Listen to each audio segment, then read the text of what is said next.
と趣味が悪くなるんだからな。顔面の形の方が。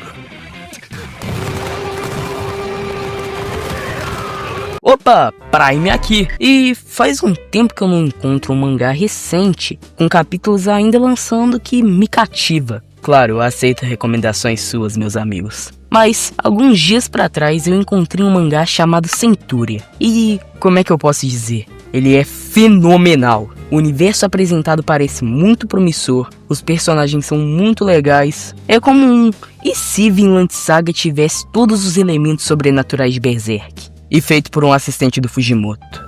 Ok, você ainda não acredita que seja tão bom assim? Calma lá, boy, relaxa que eu te explico. E antes que eu me esqueça, bom dia, boa tarde, boa noite. Eu me chamo Prime e hoje vamos falar de Centúria.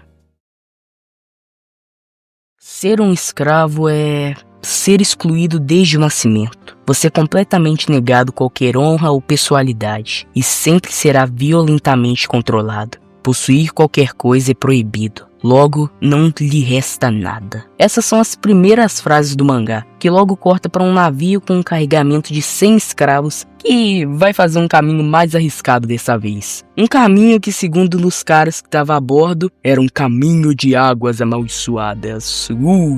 Mas temos problemas maiores. Um invasor a bordo. O mais óbvio é jogar ele no mar, mas todos os escravos se revoltam sobre isso, afinal é só uma criança. Mas o capitão disse que mesmo se ele ficasse vivo, eles só trouxeram comida suficiente para eles e eles já estavam muito longe do continente para voltar. Com uma mulher dizendo que dividiria sua porção com ele, fazendo então uma comoção no navio e com aquele garoto se tornando o escravo número 101. E bem-vindo a bordo.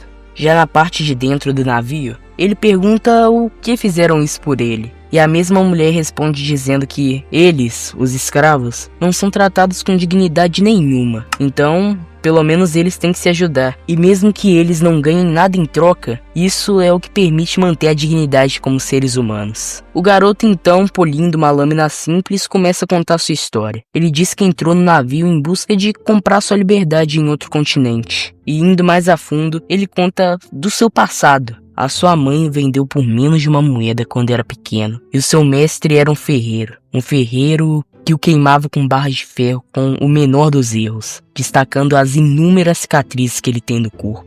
Mas quando finalmente parecia que ele iria morrer, que o seu dono ia finalmente acabar com ele, ele pegou uma pedra e acertou na cabeça do seu mestre. Ele nunca foi tratado com compaixão, nem mesmo pela sua própria mãe. Então ele não sabe o que é isso. Terminando então de polir a lâmina e a mulher perguntando seu nome, respondendo então que é Julian, e ela diz que o seu é Mira, e que é um prazer conhecê-lo. A noite chega e todos dormem, menos os dois. Ele pergunta quando que o bebê deve nascer, e Mira responde que faz pouco tempo, talvez na chegada do continente, aquele bebê já nasça, e que esse bebê nascer em segurança e ter uma vida feliz era a sua única esperança, e que ela faria de tudo para dar uma vida para ele. Coisa que entristece o Julian, que até aquele momento ele pensava que todas as mães eram iguais às dele. Mas vendo uma mãe igual a Miriam, tão esforçada e pensando na vida do seu bebê como a maior prioridade, é difícil para ele aguentar a verdade. Então ela o abraça e pede para ele, mesmo depois de crescer em um mundo cruel e sem compaixão com ele, consiga perceber que ainda existe amor e gentileza nesse mundo também, sendo tocado por aquela atitude. E voltando a dormir. No dia seguinte, Julian começa a se adaptar ao trabalho no convés e a se relacionar com os outros escravos, que, mesmo sendo pessoas consideradas sem dignidade nenhuma, têm um bom coração. E o Julian fica decidido de fazer toda a parte da Mira no navio. Afinal, a coisa que ele mais quer é que ela descanse para ter um parto feliz. Por outra parte, a Mira decide contar o seu passado para ele também. Ela tinha um filho com mais ou menos a idade do Julian, mas ele foi morto tentando proteger sua família dos mercadores de escravos, com ela lembrando até hoje do seu sorriso, dizendo ser uma falha como mãe por não conseguir o salvar. Mas se o seu filho deu sua vida por esse bebê, tudo que ela queria era que ele nascesse em segurança. Mas ao mesmo tempo ela também se perguntava se num mundo como esse, o seu bebê iria conseguir encontrar felicidade. Com o Julian dizendo então que se ela ama tanto esse bebê, ele tem certeza que ele encontraria felicidade. Mas ele mesmo se vê frustrado com tudo isso, percebendo que por ele ter sido vendido pela sua mãe, ele nunca conseguiu experimentar esse laço inquebrável entre mãe e filho que ele vê em Mira e o seu bebê, e que talvez ele nunca seja capaz de criar uma conexão desse tipo pelo resto da sua vida. E ele fica triste com o quanto esse pensamento o assusta. Mas esse pensamento é posto à prova quando a Mira o chama para ver o céu, numa linda página dupla, e também chamando Julian para viver junto com ela quando forem livres, dizendo que seria uma ótima companhia. E isso é algo que emociona muito o garoto, que até agora acreditava que não iria conseguir se conectar com ninguém, dizendo que ia pensar no assunto. Mas claro, ele já tinha uma resposta certa. E isso tá feliz demais para um começo de mangá. A chuva começa a cair e o capitão diz que não tem jeito e que eles deveriam chamar todos os escravos ao convés. E assim, ele começa a matar um por um. Eles precisavam diminuir a carga do navio e o capitão ainda poderia lucrar bastante dinheiro com o seguro, dizendo que eles são só mercadorias e que a vida deles não importa. E mesmo com os escravos tentando fugir, eles estão algemados e não tem como escapar. Eles vão para onde? Eles vão pro mar? E com os esforços de todo mundo, eles conseguiram proteger até o final Julian e Mira. Mas não tem nada a fazer e eles estão prestes a morrer agora. Só que tudo congela, desde os corpos das pessoas do navio até as gotas de água no ar. E uma criatura parecida com polvo estranho aparece, formando um corpo humano e perguntando se eles buscavam a sua bênção, indicando as duas condições para ela. Primeiro, sacrificar um grande número de almas, e segundo, depois disso, sacrificar um amor verdadeiro. E que, caso a segunda condição fosse atendida, ela daria sua bênção para um dos dois. Mas o outro teria que se sacrificar no processo. Nas palavras da própria criatura, um deve morrer, enquanto o outro será abençoado e irá obter grande poder. E o Julian, mesmo desesperado e sem entender a situação, apavorado com tudo aquilo, ele olha pra Mira e na mesma hora ele sabe o que tem que fazer, oferecendo a sua própria vida e pedindo que a Mira tenha uma vida feliz. Que vendo o sorriso do Julian, não consegue não lembrar do seu filho, dizendo que não vai deixar que outro filho seu morra. Pegando a adaga que Julian tinha polido e forçando o parto na hora, falando que não se importava por que vai acontecer com ela, dando certo seu plano, entregando a bebê pra Julian, uma menina, e que ela decide que vai chamar de Diana, dizendo que ama tanto os dois enquanto os abraça pela última vez, caminhando então até a ponta do navio e olha para Julian com um sorriso de adeus, se jogando pro mar. Com a criatura então dizendo estar muito satisfeita e pedindo para Julian realizar seu pedido enquanto o tempo volta a correr.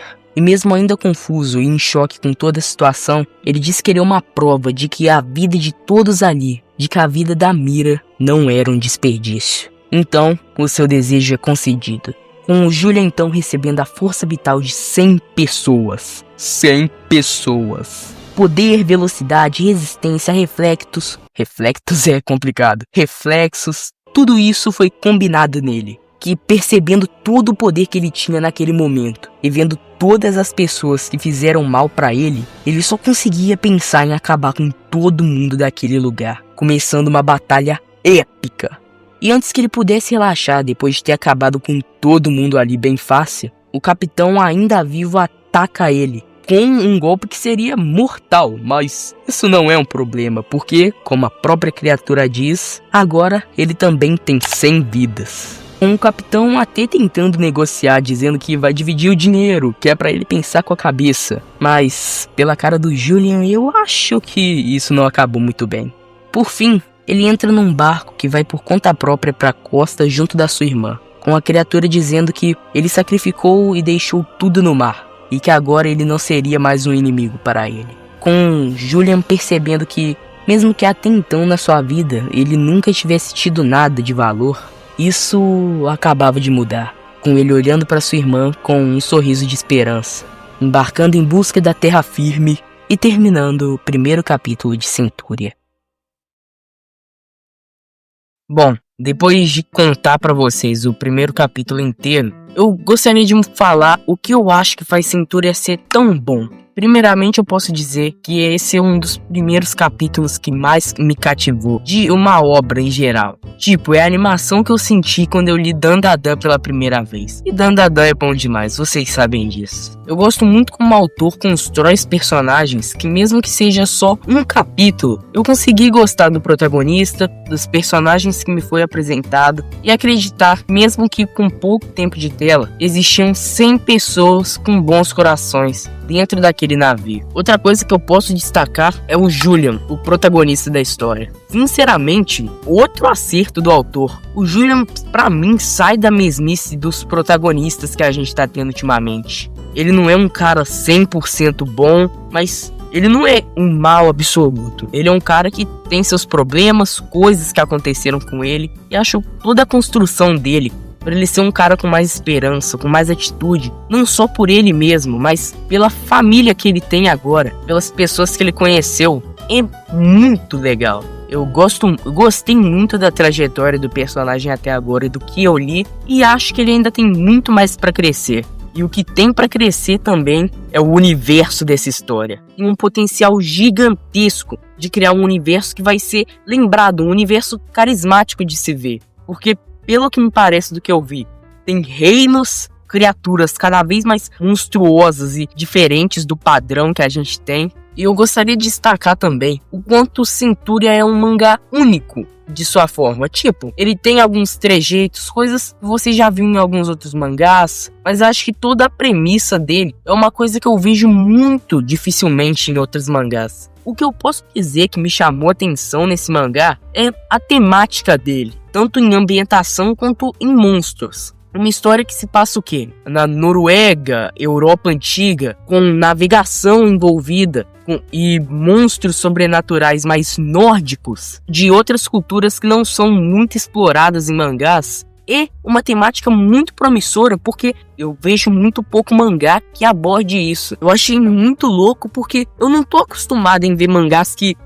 o vilão é um polvo gigante que sai debaixo do mar e te oferece um acordo de uma bênção. É uma coisa que eu vejo, como que eu posso dizer, tipicamente mais em filmes, quadrinhos, HQs, do que no mangá em si. Centúria eu acho que é o único mangá que eu conheço que incorpora elementos sobrenaturais, mas um tema nórdico, assim dizendo. Tem sim Vinland Saga, que eu acho que é o mais famoso para representar esse quesito, mas Vinland Saga, querendo ou não, ainda é uma história pé no chão. E não querendo ofender Vinland Saga, eu não tenho inimigos, mas eu gosto muito de fantasia. E esse quesito em Centúria me faz ficar ainda mais empolgado. O potencial que esse mangá tem para monstros, de histórias mais medievais, contos antigos, da cultura que o Kunamori tá usando de base para criar os seus monstros. O próprio Kraken, cara, é um potencial absurdo de escrita, ainda mais com a arte fenomenal desse cara. Desenha muito. Eu acho aquele painel com